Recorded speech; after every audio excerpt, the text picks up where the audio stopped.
Bienvenue sur le podcast Broworking. Nous sommes François et Kevin, deux frères entrepreneurs et sportifs. Ensemble, nous décortiquons les clés de l'entrepreneuriat et les secrets pour se sculpter un physique et un esprit solide. Notre ambition avec ce podcast, t'inspirer et te rendre déterminé. Si on peut t'apporter ne serait-ce que 1% de motivation et de discipline, l'objectif du podcast sera déjà atteint. Les épisodes sortiront sur toutes les plateformes de streaming audio et sur YouTube. Quelle que soit la plateforme, abonne-toi pour ne rater aucun épisode. Bon, 60 000 vues depuis qu'on a commencé le podcast. Quel bonheur. C'est pas mal. Plus 600%, tu me Plus dis. 600%. Bon, on partait de zéro en même temps, mais ouais. 430 heures d'écoute. Donc, à moins que ce soit une personne qui se soit réécouté tous les épisodes pendant 430 heures, ça fait des heures d'écoute. C'est sympa, c'est cool. Bon, il faut que je t'avoue un truc. On a créé une vingtaine de comptes et en fait on regarde des épisodes plusieurs fois. Terrible, ouais. Non mais c'est pas Non, mal. mais en tout cas, ça nous entoure. Ouais.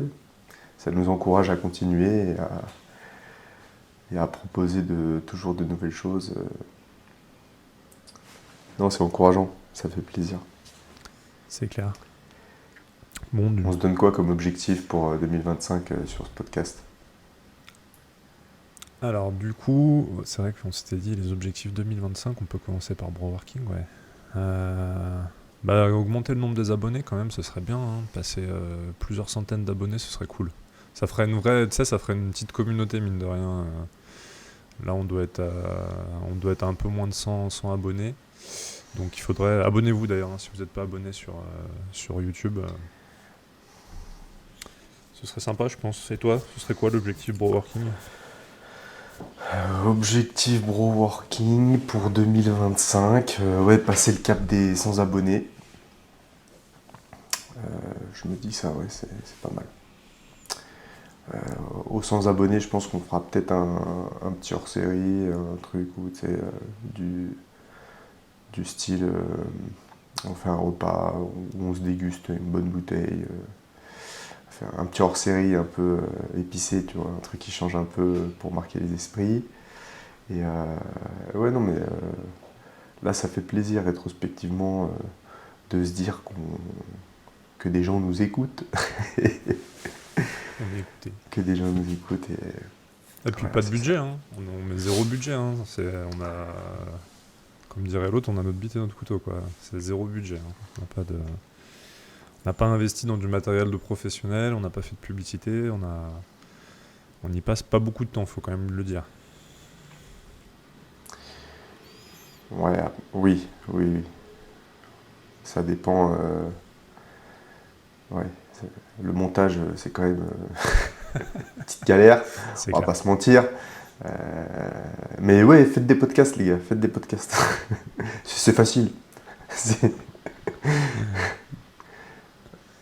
C'est clair, le montage, le découpage, quand même trouver des idées, etc. Ouais, c'est vrai qu'il y a ce travail-là. Mais je veux dire, on n'y passe pas, voilà. On n'est pas à plein temps sur ce projet-là quand même, c'est un truc à côté, quoi. Tu penses que si on était à plein temps sur ce projet, tu penses qu'on pourrait atteindre rapidement les 1000 abonnés ? Moi, tu me mets à plein temps sur le projet, je vais prospecter pour le podcast. J'envoie des messages toute la journée pour aller demander aux gens de s'abonner. J'envoie des reels un peu partout à tout le monde, tout le temps. Et puis je pense que tu sais, t'as des prix pour les podcasts, t'as des trucs régionaux, tu vois, ou enfin t'as des subventions aussi à choper. Je pense qu'il y a pas mal de trucs quand même à faire. Si t'es à plein temps sur le sujet, t'as quand même 2-3 pistes de développement, je pense. C'est un goal en vrai. Hein. Tu sais que le podcast prenne une ampleur qui ferait que on lâche notre taf. T'imagines ? Ce serait incroyable. Bah, c'est vrai que ça pourrait être un objectif à terme, déjà que ça décroche, ne serait-ce que ça nous rapporte peut-être pour nos activités personnelles, et puis un petit partenariat ou un petit truc sympa, un petit sponsor, quelque chose, ça peut être cool. Donc ça pourrait être sympa. Et objectif perso, toi, tu as un petit peu réfléchi du coup pour 2025 ? Oui. Alors, objectifs perso sur le plan professionnel et notamment sur les réseaux sociaux. Je me verrais bien atteindre en 2025 les 15-20 000 abonnés sur Instagram et construire une communauté encore plus solide et également devenir un influenceur LinkedIn. Parce que récemment, je me suis un peu plus investi sur cette plateforme, étant donné que c'est là que provient la grosse majorité de mes clients. Donc, ouais, voilà, devenir un influenceur sport, santé, important sur le réseau LinkedIn. Et sur le plan professionnel, ça serait plutôt pas mal. Passer le cap des 100 développeurs, des 100 hommes sédentaires accompagnés. Tu vois, ça pourrait être pas mal aussi. Je n'en suis pas loin, mais je pense qu'en 2005, c'est jouable. En 2025, pardon. C'est jouable.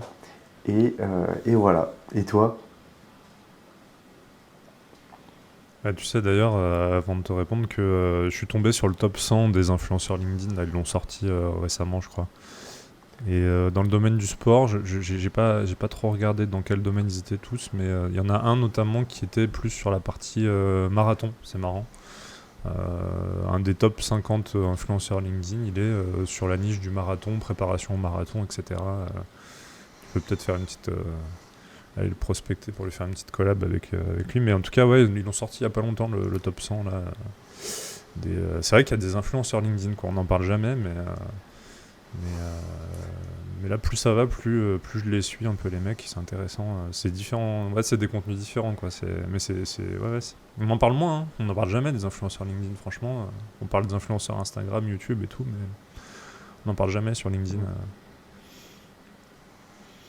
Ouais, c'est une autre approche. C'est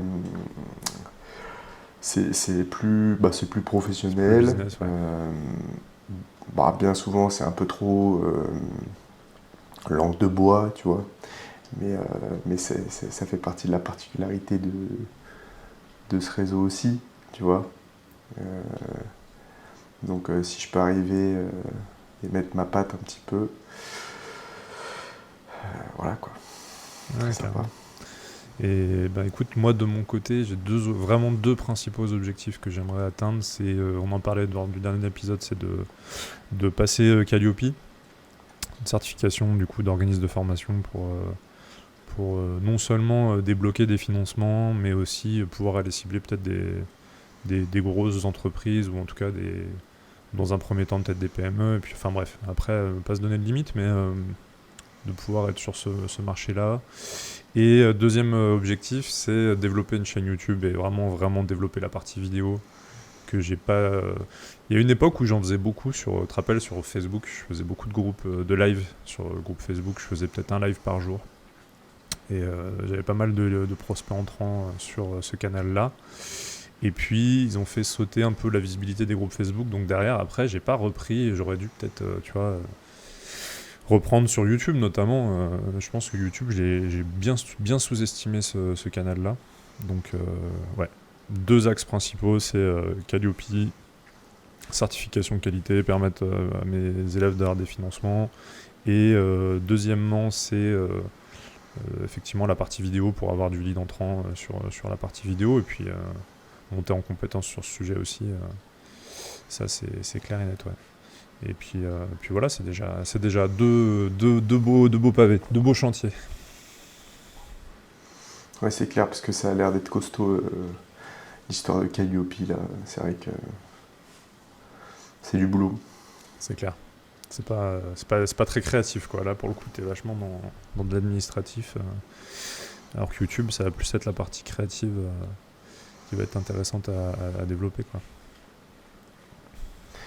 Ouais, c'est clair. Puis ce qui est bien, c'est que tu bénéficies aussi de l'expérience apprentissage de Brewworking, du coup, parce qu'en fait, on poste depuis un an en continu des shorts, des vidéos. Donc en fait, tu te fais la main assez facilement et je pense qu'il y a un gros truc à faire là avec ta boîte. Ça va être sympa à voir. Surtout que j'ai déjà vu que j'avais beaucoup plus de vues sur YouTube généralement. Enfin, mes contenus marchent toujours mieux sur YouTube que sur Facebook ou Instagram. Les contenus courts notamment. Donc je pense que... Et puis vu la tranche d'âge aussi de mes élèves, je pense, mine de rien, que YouTube, j'aurais quand même plus de potentiel sur YouTube. Et ce qui me pousse aussi, c'est que vu que j'ai publié, tu sais, la conférence qu'on a captée au Fitext, là... Du coup, j'ai recréé une nouvelle chaîne YouTube pour que l'algorithme reparte de zéro, parce qu'avec mon autre chaîne YouTube, j'avais publié beaucoup de vidéos privées que pour mes élèves, mais qui n'étaient pas du tout bonnes pour le référencement. Et c'est un conseil d'Alex Ross, d'ailleurs, qui m'avait dit recréer une nouvelle chaîne YouTube pour repartir de zéro en termes de référencement. Et du coup, c'est ce que j'ai fait du coup. En fait, je suis reparti de zéro, j'ai créé une nouvelle chaîne YouTube, j'ai publié le teaser de la conférence dessus, et puis là, je vais publier une fois, je vais créer des vidéos à l'avance, et puis, tu vois, c'est aussi enseignement de broworking. Et puis, je vais essayer d'être sur un rythme d'une publication par semaine, d'une vidéo par semaine, plus les shorts, etc. Donc, ça va faire du boulot. Ouais, ça va être super chouette, là, tes petits shorts. Ouais. En plus, la conférence était vachement quali. Ça a été bien filmé, bien tourné. Ouais, t'as fait une belle performance. Merci. Merci. D'ailleurs, un des objectifs aussi, ce serait de refaire une conférence là-bas l'année prochaine avec peut-être plus de monde encore. Et puis pourquoi pas faire d'autres conférences, d'ailleurs, ce serait sympa. C'est toujours cool. Et puis ça permet de capter des belles images aussi, parce que c'est toujours sympa d'avoir des images quand tu parles en public, etc. C'est toujours cool. En fait, ce que je me suis rendu compte, c'est que je suis pas sur une niche qui est visuelle. Enfin, quand tu parles... En fait, en gros, quand tu veux parler de business sur les réseaux sociaux, la seule façon d'être visuel, c'est de montrer une belle bagnole, une belle maison, des belles fringues. En vrai, c'est ça, en fait. Visuellement, tout de suite, ça accroche l'œil, parce que voilà. Alors que c'est vrai, quand tu es dans le sport, par exemple, si tu fais une prouesse, tu vois, une perf en muscu, une perf en haltéro, ou même de par ton corps, d'être musclé, visuellement, tout de suite, tu captes l'attention. C'est vrai que sur la niche business, bon... la conférence, pour le coup, c'est bien parce que tu as la crédibilité de parler devant des gens, donc ça, je trouve c'est bien. Mais sinon, c'est belle bagnole, belle montre, belle fringue. Et c'est vrai que ça, j'essaie de passer à côté de ce truc-là, c'est pas trop, ça me ressemble pas trop. Donc, ouais, après, j'ai envie de te dire, c'est un mal pour un bien parce que tout ce qui est belle bagnole, beau fringue, etc., ça attire pas forcément ta cible, en fait. Non, c'est clair. Parce que ça ressemble pas du tout à tes clients. C'est clair. Ouais, j'ai pas des clients bling. Toi, tu te veux... Et puis même si tu veux aller cibler des grosses boîtes, ouais, c'est ça. Et puis même si tu veux aller cibler des plus grosses boîtes, si tu es en train de faire le clown avec une voiture de location, si tu veux, bon, il y a un moment où même j'ai pas envie de filmer ma maison, j'ai pas envie de filmer. Enfin bref, j'ai pas envie de filmer. Tu vois, même si je m'achète un beau truc demain, j'ai pas envie de le montrer en mode. Puis ouais, c'est un peu. Je trouve que c'est un peu ridicule. Si demain tu veux aller cibler des boîtes plus importantes, des entrepreneurs plus importants, il faut pas passer pour un clown non plus. Donc je pense que la belle bagnole, les beaux trucs et tout, ça marche avec une cible, comme tu dis, ouais, ça marche avec une cible peut-être un peu plus, pas naïve, mais un peu plus facile un peu plus dans le cliché, quoi. Je vais t'apprendre à gagner 1 million d'euros en l'espace d'1 an. Et ça, sans travailler. Cling, cling. Non, mais je suis désolé, et pourtant ça clique, et ça regarde, en fait, ça génère de l'attention. Et en fait... c'est visuel, quoi. Il y a des mecs qui vont acheter. Ouais. Oui, c'est visuel, et je pense que les mecs qui achètent pour du visuel n'achètent pas pour la bonne raison. C'est clair. C'est clair. JP Fanguin, il l'avait bien compris, ça. Jean-Pierre Fanguin, il l'avait bien compris, ça. C'est Jean-Pierre. JP, enfin bref, je sais pas. Non, c'est peut-être pas Jean-Pierre, du coup. Ça m'étonnerait que ce soit Jean-Pierre. C'est le cousin, quoi. C'est le cousin, ouais. C'est le J. C'est le J. Lui, il avait bien compris, lui, parce que tu sens que c'était de l'autodérision. Le JP, ouais. Tu sens que lui, c'était de l'autodérision à 200%, et le pire, c'est que ça a marché, quoi. C'est trop drôle, quoi. Et avec le costume trop petit, avec les cuisses bien moulantes devant, enfin, c'était... Et il continue, hein. Ah ouais, il continue, je sais pas. Il continue. Il fait plus le Il buzz. continue. Ouais. Non, c'est vrai que le côté visuel, et je pense qu'il y a plein de métiers comme ça, où par exemple la bouffe, t'es restaurateur, en vrai, t'as pas 50 trucs à faire. Tu fais des vidéos où tu te montres en train de cuisiner le premier plan qu'on doit voir, c'est le plat fini ou un truc qui sort de l'ordinaire. Il y a plein de métiers comme ça. T'es artiste, bah, montre tes peintures, montre tes trucs. Mais c'est vrai que quand c'est de la prestation intellectuelle, il faut là pour le coup, faut plutôt faire des vidéos longues, je pense, où tu démontres ta compétence mais c'est par la parole, donc c'est quand même plus dur de capter l'attention, parce qu'il faut qu'il y ait du visuel quand même. C'est ça c'est le challenge, c'est un bon challenge. Ça serait pas mal aussi sur. Je vois beaucoup de comptes motivation, business, mais qui restent dans la sobriété, tu sais, et qui sont plutôt sur la ligne, comment dire, du stoïcisme, tu sais. Donc plutôt philosophe, moins tape à l'œil forcément. C'est souvent une charte graphique sombre, sérieuse, tu vois, plutôt classe. Un peu comme Working d'ailleurs. D'ailleurs, je pense que je serais pas surpris qu'on travaille un jour sur des réelles motivations mindset, tu vois. Parce que j'en croise et qui font pas mal de vues, qui marchent pas mal à ce niveau-là. Mais ouais. Après, c'est plus toi, du tu dev, veux bien c'est plus du dev rassurant, perso, quoi. Ouais. Oui, mais c'est ça, mais en réalité, pour moi, c'est. Enfin, tu me diras ce que t'en penses, mais je trouve que c'est une meilleure façon d'attirer des gens sur du dev perso, puis ensuite réussir le business, plutôt que de leur montrer des belles bagnoles et des bijoux et du. Enfin, là, tu mens, tu vois, tu mens. Et d'ailleurs, je vois de moins en moins de coachs sportifs qui promettent des transformations physiques sans effort, tu vois. Si, mais en fait, on l'a toujours vu, d'ailleurs, peut-être, dans le téléachat, tu sais, avec des. Tu te rappelles pas? Est-ce que tu te rappelles, on était petits, tu sais, il y avait RTL 9. On se réveillait et parfois, avant de regarder notre petite série, petit dessin animé, il y avait ce téléachat avec des acteurs, tu vois, des comédiens, mais qui s'entraînaient avec des ceintures de sudation, des espèces d'outils inventés là, et en boucle, t'avais, voilà, il a réussi à perdre 10 kilos, tu voyais des transformations impressionnantes, juste à l'aide de petits ustensiles, tu vois. Bon, ça existe toujours en fait. Et, et là, pareil, les mecs ils achetaient, tu vois, C'est clair. comme je les vois avec leurs élastiques là. Tu sais, les mecs qui te vendent des élastiques, ils te promettent que tu vas avoir des gros bras avec des élastiques. Bon. Enfin, j'ai rien contre les élastiques, hein. C'est très bien pour l'échauffement, pour de la prépa physique, mais il faut qu'il y ait un axe de travail spécifique, tu vois. Bref, je fais pas des T'as gros bras avec des plein. élastiques. Puis t'as pire que les élastiques, on s'en envoie parfois des espèces de harnais, de je sais pas quoi. Enfin, t'as 50 milliards d'outils. Puis bien sûr, des outils qui se rangent facilement, donc c'est des petits trucs que tu peux ranger dans une boîte à chaussures, mais genre tu vas prendre de la masse musculaire avec ça. Non, c'est vrai. Après, je pense que nous, on se fait moins cibler, tu vois. Je pense que si on était dans la cible sur Instagram et Facebook, je pense qu'on aurait plus de pubs. Après, je sais que les algorithmes Instagram, enfin Meta en tout cas, ils limitent vachement les pubs sur des attributs physiques. Je sais que à l'époque où je gérais des publicités pour mes clients, il y a certaines pubs où tu pouvais pas, genre les avant-après typiquement, tu pouvais pas trop les mettre en publicité parce que ça jouait sur les attributs physiques.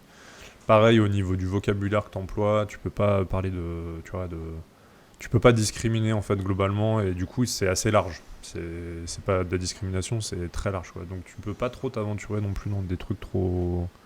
À mon avis, le téléachat, tu pourrais pas faire autant sur Facebook, Instagram en pub que les trucs qu'il y avait sur le téléachat quoi, c'est sûr.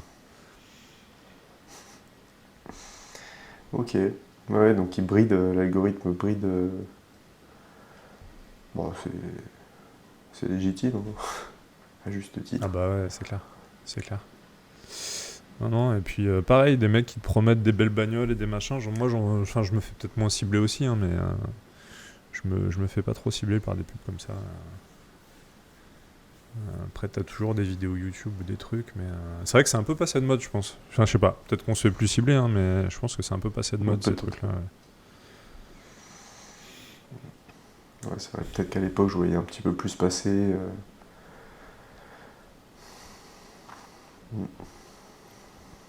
Donc On est 2025. bon pour les objectifs. Bah ouais, écoute, c'est ce que j'allais te dire. Objectif sportif, maintenant que tu as passé ta barre d'haltéro, tu t'es fixé d'autres objectifs du coup en sport ou pas?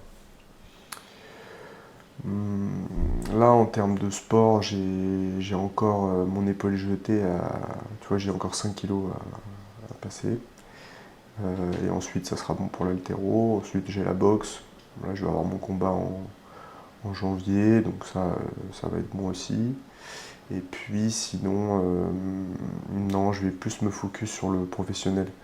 Donc, c'est-à-dire qu'une fois que j'aurai fait mon combat, je continuerai la boxe, je continuerai l'haltéro, mais je vais beaucoup plus mettre mon énergie dans le pro, donc tout ce qui est musculation, tu vois. Quand tu dis le Et, pro, c'est et pour puis le ensuite, boulot, tu veux dire ou... ouais, pour le boulot, ouais. Ok.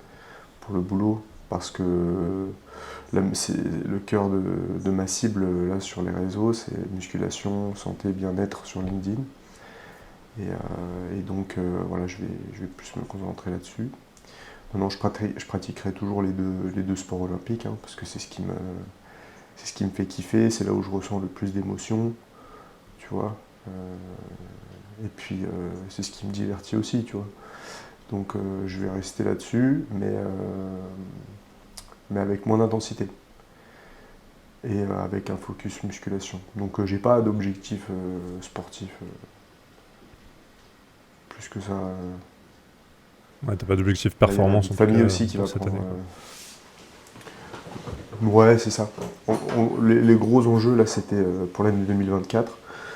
Donc j'ai rempli une grosse partie du contrat. Et je suis plutôt satisfait. Après, bon voilà, il y a la vie de famille aussi. Il va y avoir pas mal de changements, donc voilà, pas de. Et toi, du coup, pour le sport? Pour le sport, je vais pousser à fond sur le CrossFit. J'aimerais bien faire une compète, au moins un Irox. Ça, c'est sûr que ça va être fait dans les mois qui viennent. Et après, compète de CrossFit, je pense que ce sera pas tout de suite, puisque là, pour le coup, il faudrait vraiment bosser certains trucs, en particulier ce que tu as commencé à me faire travailler en termes d'haltéro. Mais je pense qu'un Aerox dans l'année, ça va y aller, ça c'est sûr. Et là, j'ai refait une session de boxe, j'ai plus mal à la côte, donc je vais reprendre la boxe, mais en loisir. Je vais rester sur une fois par semaine boxe pour reprendre du plaisir doucement, et puis surtout, comme toi, hein, pareil, trop d'obligations pro, perso, machin. Je vais pas avoir le temps de refaire des compètes cette année, donc pas de compète de boxe pour cette année. Mais CrossFit, j'aimerais bien, ouais. J'aimerais bien un petit challenge CrossFit. Aerox, ce serait le plus facile, le plus rapide. Je serais le plus rapidement opérationnel sur l'Aerox que sur le reste, quoi. Et puis. Bon, là, t'es déjà opérationnel pour l'Aerox. Je pense, ouais. Après, je sais pas. Course à pied, c'est bon. Après, je sais plus. Les autres exos, je les ai plus en tête, mais. Oui, ça. Non, mais c'est que des trucs pas trop techniques. Oui, il faut que tu drilles un peu le wall ball, un peu le slide press. Là. Mais ils ont fait ça exprès en fait, et j'ai trouvé c'est une bonne initiative, hein, c'est un bon truc, ça marche bien. J'ai un ancien collègue de l'armée, plusieurs d'ailleurs anciens collègues de l'armée qui se sont spécialisés là-dedans, qui sponsorisent des événements, etc. Et ils prennent pas mal de plaisir. Je t'avoue, je comprends pas trop. Ah bah tu bourrines quoi, tu bourrines et tu te poses pas de questions quoi. Là c'est du bourrinage quoi. Mais non, là où je suis pour l'instant, là où je suis vraiment, j'ai d'énormes lacunes, c'est les burpees. Ouais. En 2 secondes le cardio il monte, c'est une catastrophe. Je suis dans les plus nuls à chaque fois quand il y a des burpees. Donc là j'ai un gros travail. Donc c'est pour ça, non, je suis pas prêt là, pour l'Irox aujourd'hui à cause des burpees. Je crois qu'il y a des burpees dans l'Irox si je dis pas de bêtises. Du coup, c'est même beaucoup de ça, je crois. Donc, ouais, sans doute. Ouais. Donc là-dessus, j'ai du gros progrès à faire. Donc voilà. Et puis après, je sais pas si c'est du sport, mais là, j'ai fait une heureuse découverte. Tu sais, on avait parlé dans un épisode du permis de tir, etc. Et j'avais vu que en France, c'est chaud de tirer. Il faut t'inscrire à un club de tir, attendre beaucoup d'attentes, te faire parrainer, machin. Sinon, tu avais la réserve et sinon, tu avais le permis de chasse. Et là, en fait, je me suis dit, mais à côté de la France, il y a d'autres pays. Et en fait, en Suisse, tu peux faire des stages d'initiation au tir. Donc, objectif 2025, c'est aussi de faire l'initiation au tir en Suisse. Alors je sais pas si c'est des stages, je pense que c'est des stages d'une journée. Ça demande de faire le trajet et puis c'est un petit coup, mais ça sera peut-être un petit cadeau d'anniv ou un truc comme ça, tu vois. Je suis content depuis le temps que je cherche une solution pour apprendre à tirer. J'ai peut-être trouvé, donc ça c'est cool. Ah ouais. C'est vrai qu'en Suisse, il y a le port d'armes en plus. C'est dans le futur, ouais. Et on est à côté, quoi. C'est clair. Ah, on n'est pas loin, j'ai vu là, il y a des stages d'initiation au tir, peut-être à 1h30 de Lyon, donc c'est carrément jouable en fait. Bah oui, carrément. C'est vrai que le tir, c'est... Ouais, tu ressens des trucs, quoi, quand tu tires. Il y a une bonne pression aussi. Enfin, moi, je parle du tir militaire, surtout. Et quand on est arrivé au pas de tir... Bon, si tu ratais ta cible, t'étais qu'une merde, quoi. Et alors, je te parle pas des missiles. Moi, j'avais ma spécialité tireur Milan, donc c'est un missile philo-guidé. Donc, si tu veux, une fois que tu as tiré ton missile, il faut le guider, le truc, pour qu'il arrive sur la cible. Et le temps que tu le guides, faut pas merder, quoi. C'est très sensible. Le fil, faut pas bouger d'1 millimètre pendant que tu suis ton objectif. C'est des missiles anti-char. Maintenant, ça a changé, hein. Je sais plus ce qu'ils ont, mais ils ont un truc, t'appuies sur un bouton, c'est bon. Le truc, je me rappelle qu'il fallait pas se louper. 12 000 € le missile. C'était comment? T'avais un écran avec... comment tu le guidais ton truc? C'était un joystick? C'était quoi? Comment tu le guidais Ouais, c'est ça. Ok. Ouais, c'est ça. En fait, tu te baladais... T'étais en véhicule blindé léger, en VBL, et dedans, t'avais tes missiles, et t'avais ton poste pour lancer ton missile.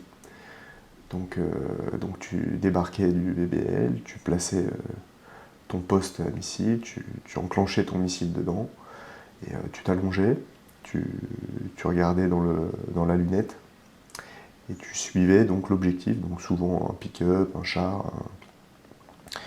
Et une fois que tu avais appuyé sur le bouton rouge, eh bien tu devais suivre l'objectif dans la lunette, jusqu'à ce que tu vois ton missile s'écraser sur ta cible.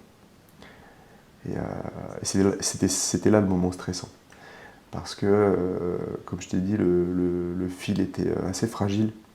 Tu vois, c'est un petit fil qui part, qui est totalement embobiné dans le poste. Et en fait, lorsqu'il part, il faut suivre la cible avec beaucoup de minutie pour pas péter le fil. Voilà. Donc parfois, si tu étais un peu trop stressé, un peu trop raide ou quoi, tu pouvais faire un geste brusque. Et une fois que le fil est parti, tu peux plus guider le missile, quoi.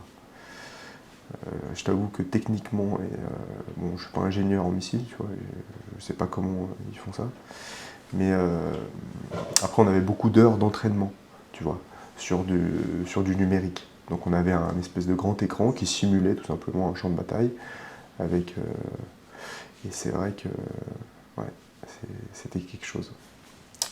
Une fois que le missile part, il y a une grosse onde de choc en fait, parce que tu es protégé, le poste, il y a un espèce de bouclier. Donc toi, tu es juste à côté du missile en fait, qui va partir.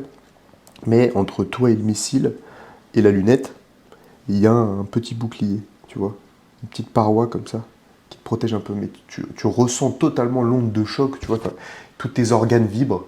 Tu t'es un peu, entre guillemets, blasté, quoi. Donc bien sûr, tu as ton équipement, etc. Gilet pare-balles, machin, mais ça fait quelque chose de... Ouais, ça fait quelque chose. Tu m'étonnes. Sachant qu'en plus, au bout du missile, potentiellement, tu butes 4-5 mecs. Dans un pick-up, tu vois, il y a 4-5 mecs. Donc, Oui, c'est pas un jeu vidéo, t'es pas dans Call of Duty, quoi. Ouais, c'est ça, ouais. Alors, il y a ça qui était pas mal. Et ensuite, plus petit calibre, il y a l'AT4CS.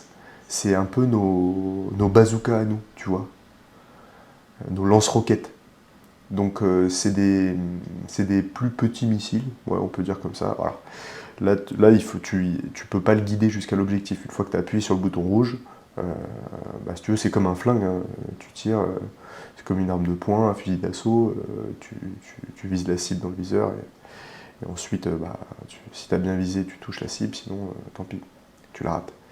Et ça aussi, c'est pas mal, parce que tu te balades un peu partout avec, c'est pas trop lourd, tu le mets sur ton épaule, tu vises, et ensuite... Et pareil, il y a un petit blast, il y a un petit truc, donc c'était pas mal. Et ensuite, tu connais tout ce qui est fusil d'assaut, là. Mais déjà, je sais pas, toi, quel a été ton ressenti la première fois que tu as tiré? Justement, c'était la question que j'allais te poser. C'est moi, j'ai l'impression que, sans prendre de mauvaises comparaisons, mais j'ai l'impression que c'est un peu comme la comparaison de merde. C'est un peu comme le golf ou des trucs comme ça où en fait, si t'es pas bien dans ta tête à ce moment-là, si t'es stressé, si tu penses à autre chose, tu rates quoi. J'ai vu que c'était de la concentration et la zénitude et la décontraction. J'ai eu l'impression que c'était vraiment le game changer et c'est ce que j'allais te demander. C'était est-ce que tu as des conseils parce que je vois les trois sessions de tir que j'ai faites, la troisième était quand même meilleure que les deux autres parce que justement j'étais plus décontracté, etc. Est-ce que toi tu as des conseils un peu à donner sur justement cette partie concentration, détente, tu vois dans quel état d'esprit t'es quand tu tires en fait? C'est ça, il faut être détendu, concentré, et je dirais qu'il faut se crisper, mais au bon moment, tu vois. Un peu comme en boxe. En boxe, tu dois être souple, relâché, détendu, pour bien esquiver, bien feinter, bien contre-attaquer, etc. Et je dirais que tu dois aussi être solide sur tes appuis. Donc tu vois, typiquement l'haltéro, c'est magnifique pour le tir. C'est vraiment magnifique. Enfin, l'haltéro, la boxe, pareil, tu vois. Je veux dire, quand tu pivotes, les balancements du buste, etc. Quand tu tires, tu dois être, donc que ce soit arme de poing, que ce soit fusil d'assaut, tes deux pieds sont ancrés dans le sol, l'écartement des pieds est un peu plus large que le bassin. Tu vois, tu es vraiment ancré dans le sol. Il y a tous tes muscles des jambes qui sont engagés, donc tout ce qui est cuisses, fessiers, abdominaux, tout ça c'est engagé, tu vois, jusqu'aux dorsaux, puis rhomboïdes, etc., vers l'épaule, tout ça c'est engagé, tu vois, c'est béton, c'est ancré dans le sol, c'est lié avec le sol, tu vois, et tu dois bien faire face à la cible. Une fois que c'est ça, une fois que tu as visé, moi je me souviens que je retenais ma respiration, et pendant que je tirais, j'expirais légèrement, tu vois.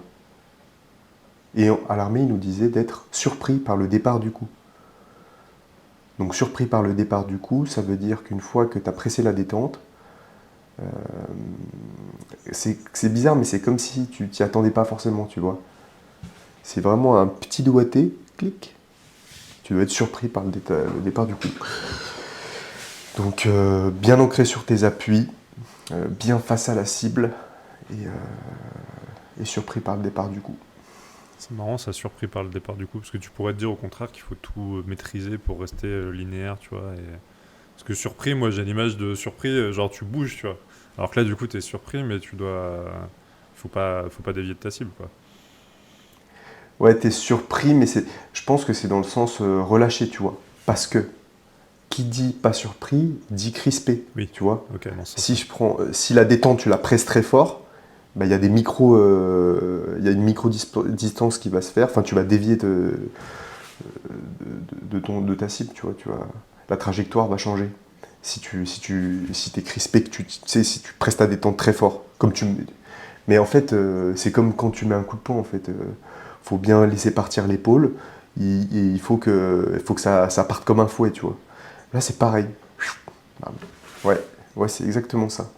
C'est exactement ça. Donc, et c'est par là qu'on entend relâchement, tu vois.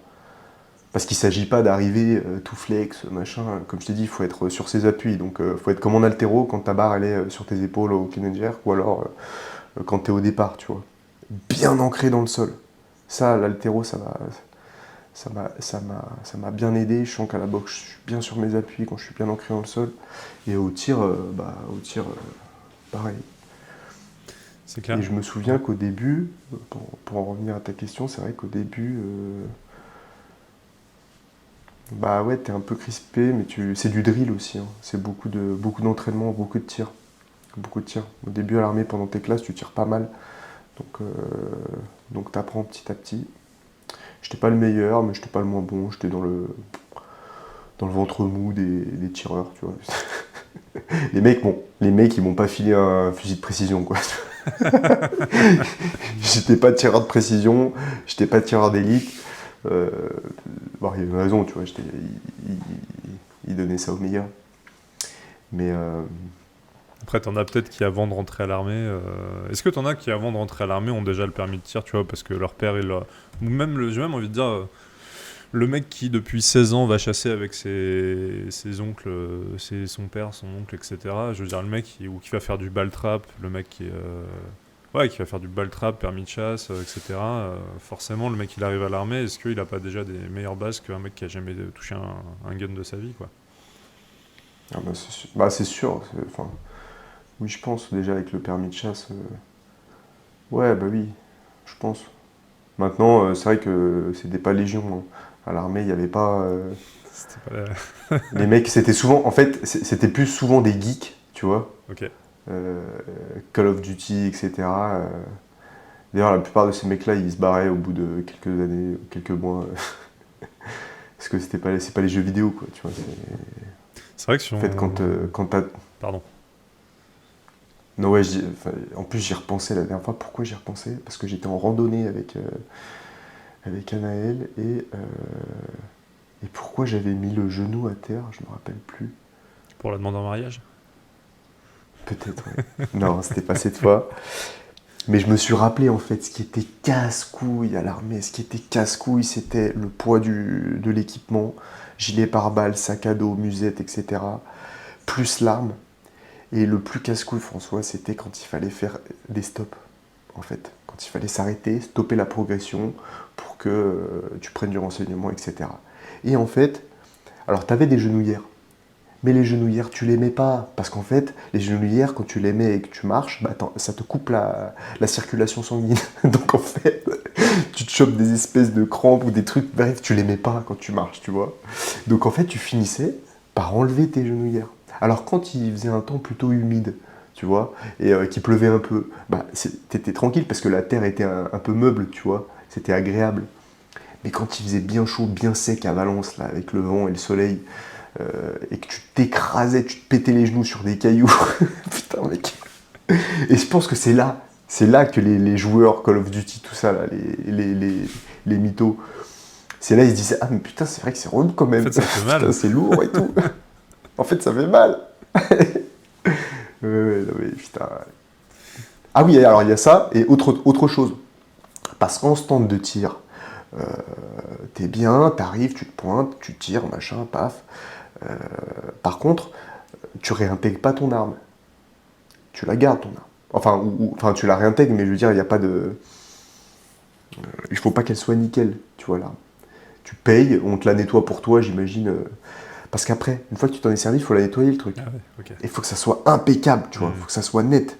Pendant les classes, ils prenaient des gants blancs, et ils se baladaient sur la culasse, un peu de partout, tu vois.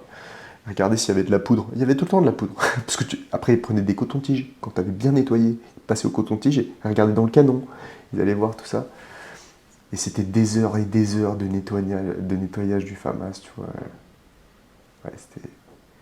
Peut-être qu'à la chasse... Après, ça m'a appris un truc. Ça m'a appris que la remise en condition de l'équipement, c'est quand même quelque chose de très important. C'est pour ça qu'aujourd'hui, là, ça fait 2 ans que j'ai mes chaussures d'haltéro, elles sont en super état.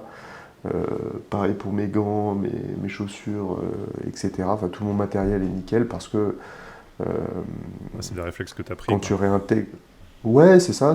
Quand tu réintègres ton matériel, tu le remets d'abord en condition. On disait ça, ouais, c'était d'abord remettre en condition le matériel et ensuite l'homme. Tu vois, donc tu prenais ta douche une fois que tu avais lavé tout ton barda, tous tes trucs. Donc ça m'a appris ça, ouais. C'est vrai que pour rebondir sur le... Putain, il y a une tempête dehors, là. Ouais. Laisse tomber.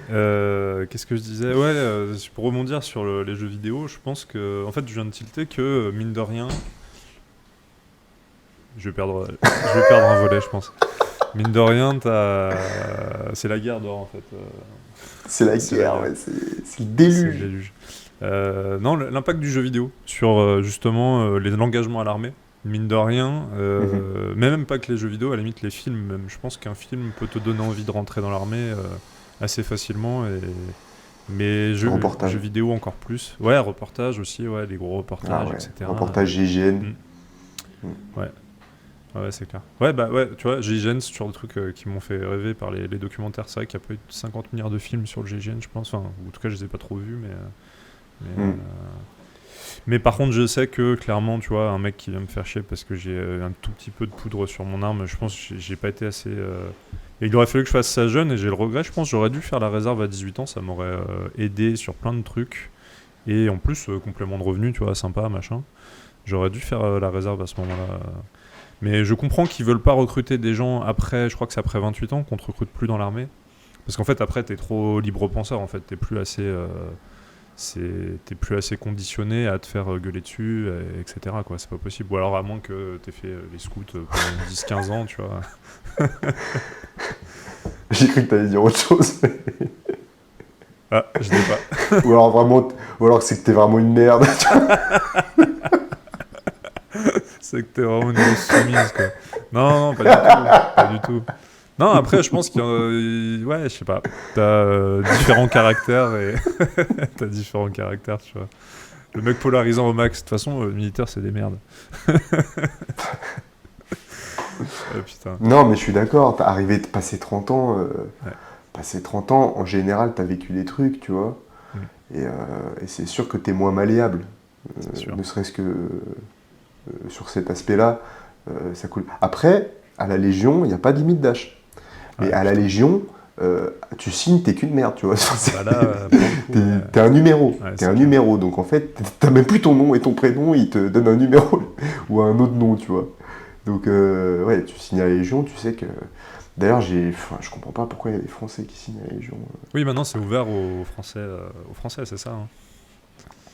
Ouais, ouais, ouais. Du coup, c'est plus trop la Légion étrangère, quoi. Mm. Mais... Ouais, ouais, ouais. Après. Mais qu'est-ce que je veux dire Mais je retrouve un peu ça dans la boxe aussi, où tu as beaucoup de fantasmes. Et en fait, quand t'emmènes quelqu'un faire son premier entraînement, en fait, il se rend compte que la partie cool de ah, je mets des coups, c'est rigolo. T'as derrière toute la partie cardio, qu'au bout de 2 minutes, en fait, t'es essoufflé parce que t'es stressé et que en fait, t'as plus d'épaule à force de tenir ta garde. Et si t'as pas de garde, tu te fais matraque. T'as aussi beaucoup de fantasmes, je trouve, sur. Et après, quand tu veux faire des combats, t'as aussi cette désillusion de tu penses que tu vas avoir beaucoup de reconnaissance, etc. Et d'ailleurs, les combattants pros, c'est pareil. Hein. T'as toujours ce truc de je vais avoir la reconnaissance. Mais en fait, 95% du temps, c'est pas de la reconnaissance. 99% du temps, c'est des trucs ingrats. Bah, tu vas faire des pompes, tu vas faire des board-pistes, tu vas transpirer, tu vas te lever un dimanche matin à 8h pour aller courir. Tu vas faire des gros sparring durs, tu vas faire les cuts, tu vas te faire des régimes pour perdre du poids et être au poids, etc. Et t'as quand même... ça, c'est loin, très loin du fantasme de... le seul moment vraiment cool, fun pour un combattant, en fait, c'est après le combat quand il a gagné. Hop, tu lèves le bras, on te donne la ceinture, on te donne la coupe, on te donne le truc, on t'interviewe vite fait. Tu rentres chez toi, tout le monde est content pendant quelques jours, puis après, en fait, ça retombe. Et tu retombes après dans l'ingratitude du truc. Je pense que tous ces métiers-là, toutes ces activités-là sont très fantasmées, je pense. Il y a beaucoup de mecs qui doivent s'engager ou commencer dans ces activités-là avec le fantasme et qui doivent avoir beaucoup de désillusions, je pense, derrière. Mm. Ouais, et pareil pour la muscu, hein, pareil pour la transformation physique. Ouais, c'est clair. Tu veux avoir un corps, en fait, tu te rends compte qu'il faut manger beaucoup, surtout. Manger beaucoup et bien. Et ensuite, qu'il faut actionner le bon levier de l'entraînement, tu vois, parce que en fait, tu prends pas du muscle avec des burpees, tu prends pas du muscle avec des muscle-up. Bon, non, si, tu prends du muscle avec des muscle-up, parce que voilà, c'est de la traction et c'est du dips, donc effectivement, tu prends du muscle avec du muscle-up, mais pas du muscle-up keeping. Voilà, c'est ce que je voulais dire. Donc, et je crois pas qu'au CrossFit, ils fassent beaucoup de de muscle-up strict. Tu vois, sans keeping. Non, effectivement, t'en as pas beaucoup. Mais d'ailleurs, mais de toute façon, ça, c'est ce qui m'a toujours fasciné dans le CrossFit. C'est pour ça que j'aime bien. J'aime bien regarder et ça tombe bien que t'en fasses parce que c'est super épanouissant et c'est ludique, tu vois. Enfin, tu prends du plaisir à découvrir tous ces mouvements de gym. C'est ce que j'aimais pas mal à la lutte, tu vois. Tous les mouvements de gym, j'imagine que le muscle-up, tu serais refait d'en passer un, t'es pas loin d'en passer un, t'en as déjà passé un, je crois, non? Non, on l'a fait avec. Là, l'autre jour, je l'ai fait avec Box. peut-être Cédric, Je alors. l'ai fait avec full équipement. Ouais, Cédric, bien sûr, ouais, il le passe, Cédric, depuis longtemps. Bah, il l'avait Non, mais passé tu sais, à à QCB, il QCB, l'avait passé, à ouais, l'époque. ouais, exactement. Ah oui. Non, je l'ai passé déjà avec élastique, box, full équipement, quoi. Limite trampoline, tu vois. Ah oui. Mais ouais, bah, ça Ouais, pourrait ouais. être un objectif d'ailleurs à terme de passer un muscle-up. Ça pourrait être un objectif sympa, ouais. Mais pour rebondir. 10 tractions. Il faut faire 10 tractions pour un muscle-up. Oh, ça, je dois pas être loin. Hein. Il faudrait que je calcule, mais je dois pas être loin. Après, François, c'est que de la technique. Ouais. Donc, faudrait juste qu'on se penche un peu là-dessus et moi, je te le fais passer ton muscle-up. Bah, avec, On se régale. challenge accepted. Qu'est-ce que je voulais dire? Oui, et après, tu peux transposer ça aussi sur l'entrepreneuriat. Tu sais, l'autre jour, on parlait des restaurateurs. Je disais que qu'il y avait beaucoup de... Enfin, en gros, tu avais un débat qui était de dire pourquoi est-ce qu'il y a autant de restaurants qui font faillite, en tout cas qui ne fonctionnent pas. Et l'idée, c'était de se dire, bah, du coup, est-ce que c'est un bon business model d'être restaurateur? Et la réponse est oui, c'est juste que tu as beaucoup de gens qui lancent des restos parce que c'est un business qui est cool. Tiens, j'ai lancé un resto, je pense que tu peux faire un peu le même parallèle avec les clubs de sport. Là, je suis coach sportif, c'est cool, je vais avoir mon studio. C'est classe, c'est sur le papier. Et du coup, tu as plein de gens qui le font, mais qui n'ont pas forcément la culture business et qui n'ont pas les compétences business nécessaires. Et du coup, tu as un gros taux d'échec en fait. Donc, tu as énormément de gens qui tentent et un gros taux d'échec à cause de ça. Et de la même façon, je pense que tu as le fantasme de certaines boîtes à lancer. Tu vois, je pense que resto, tout le monde se dit que c'est cool. Un bar, un café de copains, c'est cool à lancer. Une salle de sport, c'est cool. Un studio pour un coach sportif. Enfin, je connais aucun coach sportif qui a jamais rêvé d'avoir sa salle ou son studio. Je pense que tu as plein de business comme ça et en fait derrière tu as 95, comme on disait, 99% du job en fait il y en a qui sont prêts à le faire et puis il y en a qui découvrent qui sont pas du tout prêts à le faire et qui ont un peu fantasmé le truc quoi. Ouais, c'est ça, ouais. C'est le paramètre sacrifice qui n'a pas été pris en compte en fait Ouais. au début quoi. C'est clair. Mais c'est comme pareil dans l'immobilier, tu vois. Ah bah oui. Voilà, l'immobilier, non mais tu te rends compte que... C'est pas un business tu te rends passif. compte qu'en fait... c'est pas paisible en fait. C'est pas paisible. Gagner de Nous, on le l'argent voit là, sans rien juste, faire, l'argent va tomber. L'argent va rentrer Mais tout gros, seul mais dans votre l'immobilier, portefeuille. dès lors que tu vas chez le notaire, l'immobilier, tu rentres chez le notaire, tes cheveux, ils commencent à devenir blancs. Ou alors, ils commencent à tomber, Ah putain, tu vois. laisse tomber. Tu sais très bien, on a été à 2 doigts là, d'acquérir un bien. Finalement, ça s'est pas fait parce qu'on a revu un petit peu tous les paramètres et au final, c'était pas du tout rentable. Mais ouais, quand même, c'est du stress, c'est de l'anxiété. Et je pense vraiment que l'immobilier, c'est un des trucs les plus durs, peut-être parmi tout ce qu'on a dit jusqu'à maintenant, tu vois. Parce que t'engages, et j'avais vu une vidéo récemment qui disait que, surtout pour une résidence principale, tu vois, bon, on n'est plus... tu vas passer ta vie là-dedans après, tu vois. Par exemple, toi, ton investissement, ce que vous avez fait avec ta femme, c'est vous vivez aussi dans la partie de la maison, quoi. Donc, en fait, c'est un truc, c'est l'investissement d'une vie. Donc, j'imagine même pas l'anxiété qu'il y a dû avoir en périphérie de cet événement quand vous avez fait l'acquisition. C'est clair. Ah bah, ouais. Ma femme a fait quasiment un épuisement derrière et tout. Et puis, ouais, j'étais bien rincé aussi. Hein. Non, ça nous a bien défoncé. Mais en fait, je pense que c'est un peu pas la Champions League de l'entrepreneuriat, mais c'est vrai que en fait, c'est tellement des sommes en jeu. Et vu que tu fais appel à du crédit, en plus, tu t'endettes. Donc, t'as facilement, si tu fais un mauvais investissement, on en parlait au téléphone l'autre jour, c'est vrai que si tu fais un mauvais investissement dès le départ, t'as un peu les menottes derrière parce que t'es bloqué. Donc moi c'est ça, hein. De toute façon c'est toujours ça moi qui m'a stressé avec l'immobilier, c'est que une fois que t'es engagé dans le truc, après c'est chaud d'en sortir. Mais non, je dirais que c'est la Champions League de l'entrepreneuriat parce que je pense que ça fait appel à peu près toutes les compétences de l'entrepreneur. Et puis je crois que c'est quand même un des meilleurs moyens de s'enrichir dans l'entrepreneuriat, ça reste quand même in fine l'immobilier, donc tu regardes les plus grosses fortunes mondiales, les plus gros entrepreneurs mondiaux, ils ont tous de l'immobilier, quoi. Tu vois, McDo, leur business, enfin, je veux dire, la part de l'immobilier dans l'entreprise McDonald's, en fait, c'est le business model principal, c'est de l'immobilier, en fait. Et tu regardes Trump, il s'est fait son empire avec l'immobilier aussi. D'ailleurs, c'est pour ça que je trouve qu'il a un CV hyper intéressant. C'est de par le fait que tu aies fait déjà tout cet empire immobilier, tu peux être que quelqu'un d'intéressant en fait derrière sur plein d'autres sujets. Donc mais c'est pareil. Mais pareil, tu vois, les mecs ils te vendent du rêve, on te dit ouais, tu vas avoir des belles maisons, tu vas avoir des petits revenus, des petits sous dans la poche facilement.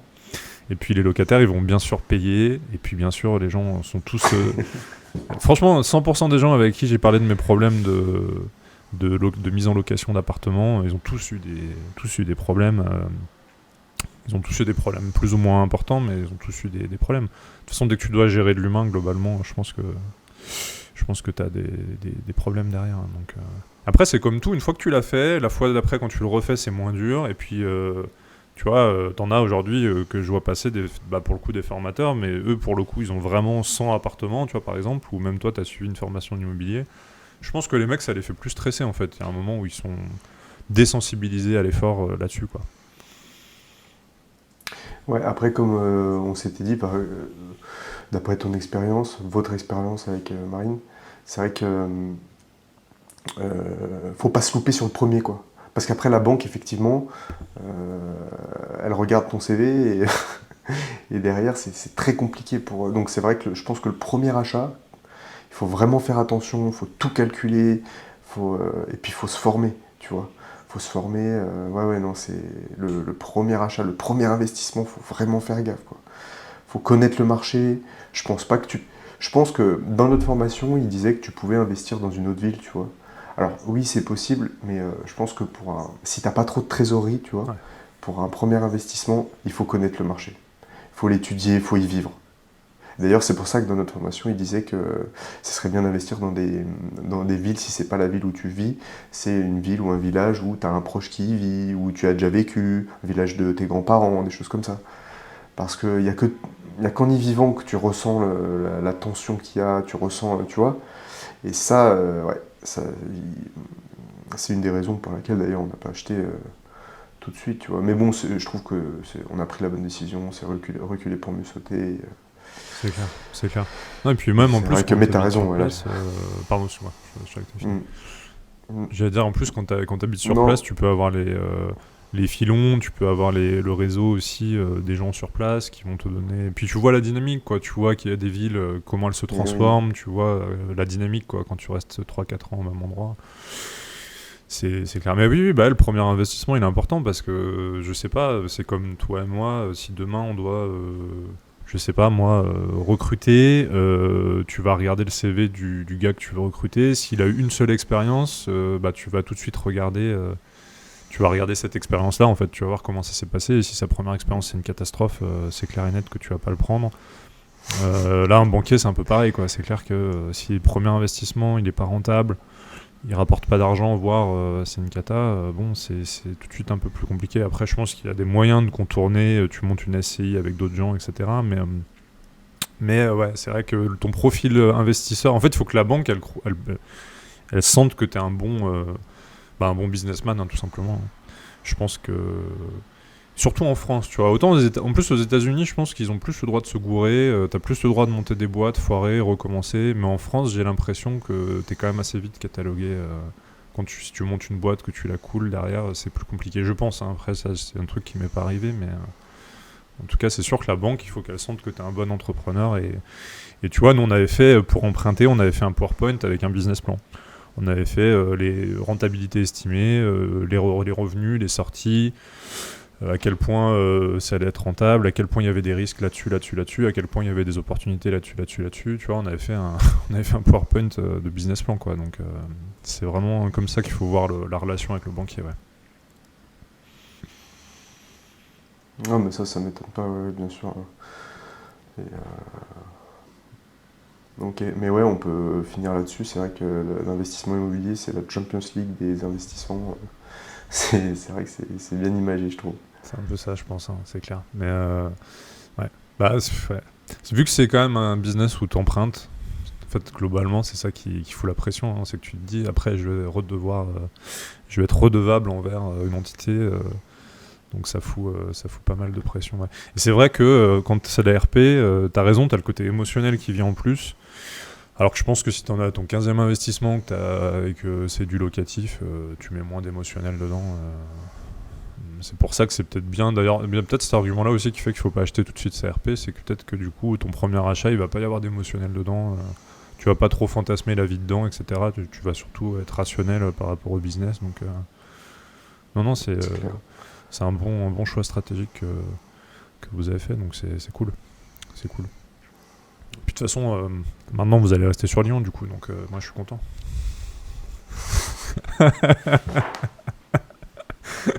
Maintenant, je vais vous convaincre de ne pas partir de Lyon.